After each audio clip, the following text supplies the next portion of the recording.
Hi friends, हम लोग CA final companies act जो भी है उसके सेक्शंस हम लोग रिवाइज करने जा रहे हैं। बार बार उसको सुनने से याद हो जाएगा, इसलिए जो है मेरा आप लोगों से निवेदन है कि इसको बार बार सुने, बार बार जो है देखें, बार बार जो है मेमोराइज हो जाएगा, कोई प्रॉब्लम नहीं आएगा। ठीक है। देखिए सेक्शन 123 कहता है डिक्लेरेशन ऑफ डिविडेंड, सेक्शन 124 कहता है अनपेड डिविडेंड अकाउंट, सेक्शन 125 कहता है investor education and protection fund, section 126 कहता है right to dividend, right shares and bonus shares to be held in abeyance pending registration of transfer of shares, section 127 कहता है punishment for failure to distribute dividends. ठीक है। उसके बाद हम लोग आ जाते हैं सेक्शन 128, उसमें क्या कहता है books of accounts etcetera to be kept by the company. Section 129 कहता है फाइनेंशियल स्टेटमेंट, सेक्शन 130 कहता है reopening of accounts on courts और ट्रिब्यूनल्स ऑर्डर, सेक्शन 131 कहता है voluntary revision of financial statements और बोर्ड्स रिपोर्ट, सेक्शन 132 कहता है constitution of national financial reporting authority, section 133 कहता है central government to prescribe accounting standard, section 134 कहता है financial statements boards report etcetera, section 135 कहता है कॉर्पोरेट सोशल रिस्पॉन्सिबिलिटी, सेक्शन 136 कहता है right of member two copies of audited financial statement, section 137 copies of financial statements to be filed with registrar, section 138 internal audit, section 139 appointment of auditors, section 140 removal resignation of auditor and giving of special notice, section 141 eligibility qualification and disqualification of auditor, section 142 remuneration of auditor, section 143 power and duties of auditors and auditing standards, section 144 auditor not to render certain services, section 145 auditor to sign audit reports etc, section 146 auditor to attend general meeting, section 147 punishment for contravention auditor, section 148 central government to specify audit of items of cost in respect of certain companies. ठीक है।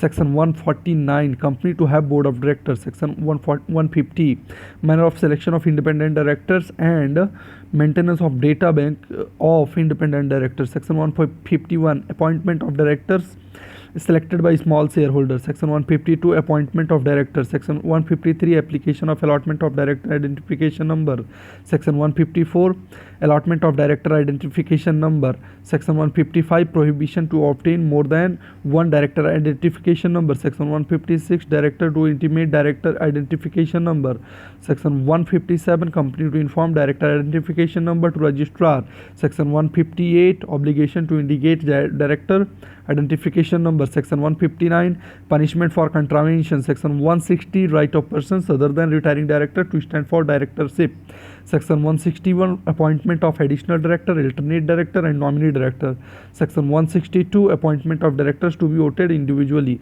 section 163 option to adopt principle of proportional representation of appointment of ठीक है। Section 164 कहता है disqualification for appointment of director, section 165 number of directorship, section 166 duties of director, section 167 vacation of office of director, 168 resignation of director, section 169 removal of director, section 170 register of directors and key managerial personnel and their shareholder, section 171 members right to inspect, section 172 punishment. ठीक है। अब आ जाइए section 196। ठीक है। 196 में क्या है appointment of managing director, whole time director और manager, section 197 overall maximum manager remuneration in case of absence और inadequacy of profits, section 198 calculation of profits, 199 recovery of remuneration in certain cases, 200 central government और company to fix limit with regard to remuneration, 201 forms of and procedure in relation to certain applications, 202 compensation for loss of office of managing director or whole time director or manager, 203 कहता है appointment of की managerial personal, 204 secretarial audit for bigger companies, 205 functions of company secretary. ठीक है जी।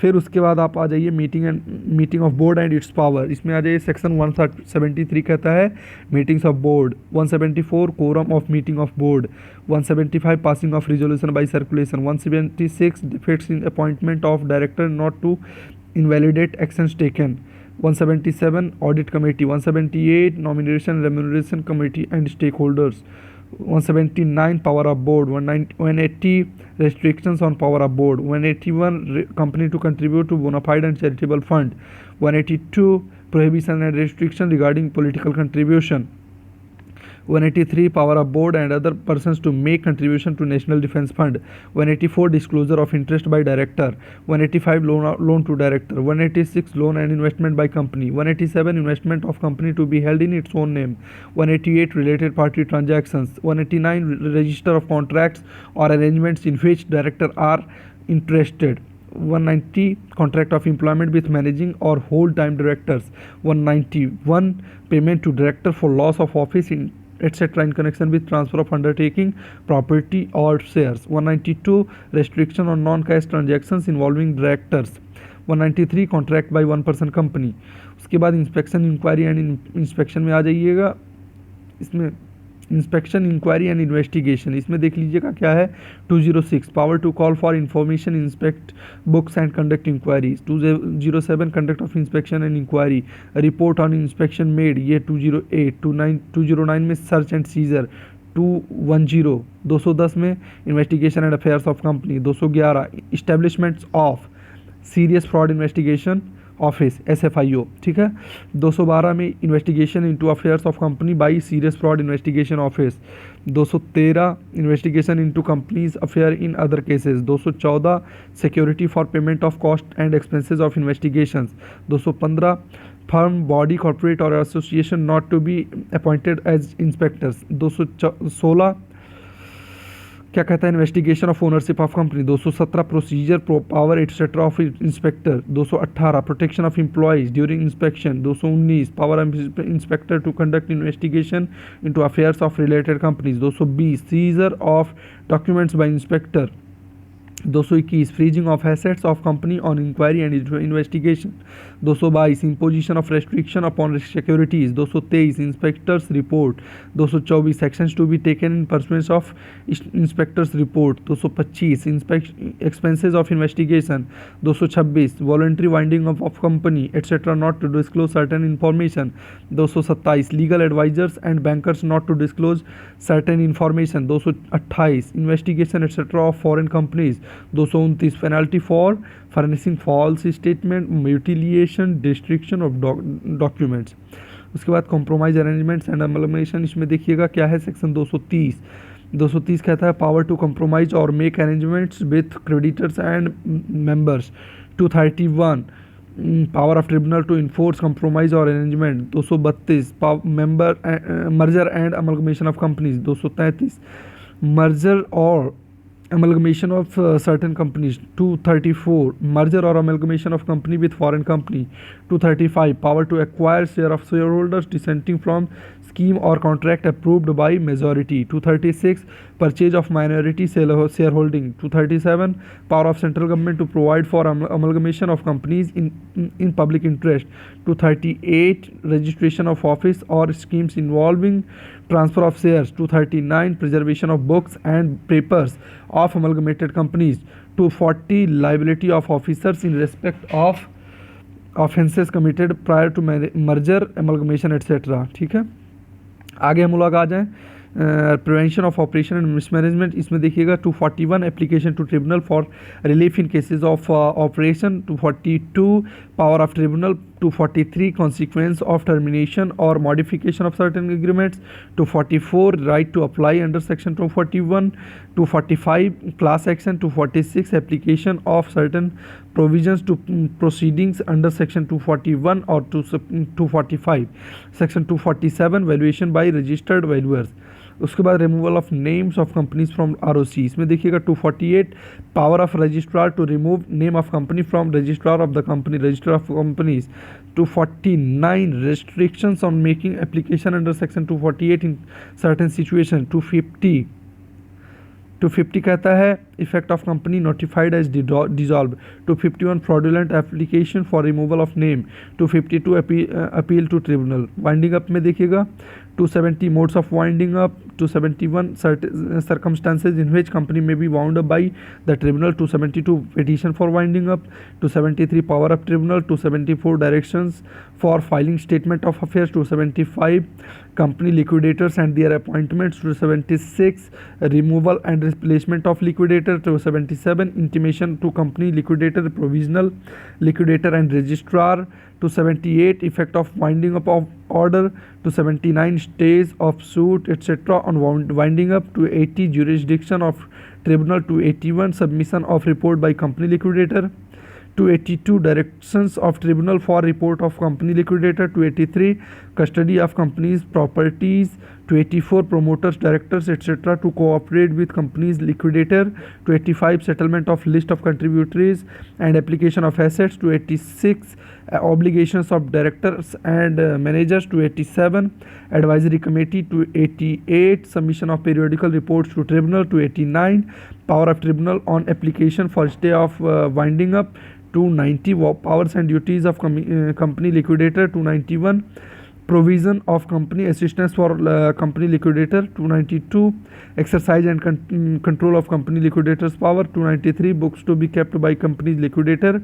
294 audit of company liquidator's account. 295 payment of debts by company contributory and extent of set off. 296 है power of tribunal to make calls. 297 है adjustments of right of contributories. 298 है power to order costs. 299 है power to summon persons suspected of having a property of company etc. 300 में है power to order examination of promoters, directors etc. 301 arrest of person trying to leave India or abscond. 302 dissolution of company by tribunal. 303 appeals from orders made before commencement of acts. 324 उसके बाद debts of all descriptions to be admitted to proof. 326 overriding preferential payments. 327 preferential payments. 328 fraudulent preference. 329 transfer not in good faith to be void. 330 certain transfer to be void. 331 liabilities and rights of certain persons fraudulently preferred. 332 क्या कहता है FIRs. 333 disclaimer of onerous property. 334 transfers etc. after commencement of winding up to be void. 335 certain attachments, executions etc. in winding up by tribunal to be void. 336 offences by officers of companies in liquidation. 344 statement that company is in liquidation. 345 books and papers of company to be in evidence. 346 inspection of books and papers by creditors and contributories. 347 disposal of books and papers of companies. 352 company liquidation dividend and undistributed asset account. ठीक है. 353 क्या कहता है liquidation to make returns. 354 meetings to ascertain wish of creditor or contributories. 355 क्या कहता है control tribunal, court, tribunal or person etc. before whom affidavit may be sworn. उसके बाद 356 कहता है power of tribunal to declare resolution by dissolution of company void.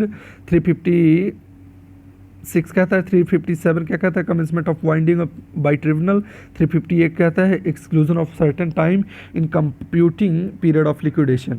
फिर उसके बाद आप आ जाइए कंपनीज इनकॉर्पोरेटेड आउटसाइड इंडिया. 379 कहता है application of act to foreign companies. 380 कहता है documents etcetera to be deliver to registrar by foreign companies. 381 कहता है 381 देखिएगा 381 क्या कहता है अकाउंट्स ऑफ फॉरेन कंपनीज. 382 कहता है display of name etcetera bye foreign company. 383 कहता है सर्विस ऑफ फॉरेन कंपनी. 384 कहता है debenture annual return registration of charge books of accounts and their inspection. 385 कहता है fee of registration of document. 386 interpretation. 387 dating of prospectus and particulars to be contained therein. 388 provisions as to experts consent and allotment. 389 कहता है registration of prospect. 390 कहता है offer to Indian depository receipts. 391 कहता है application of section 34 to 36 and chapter 20.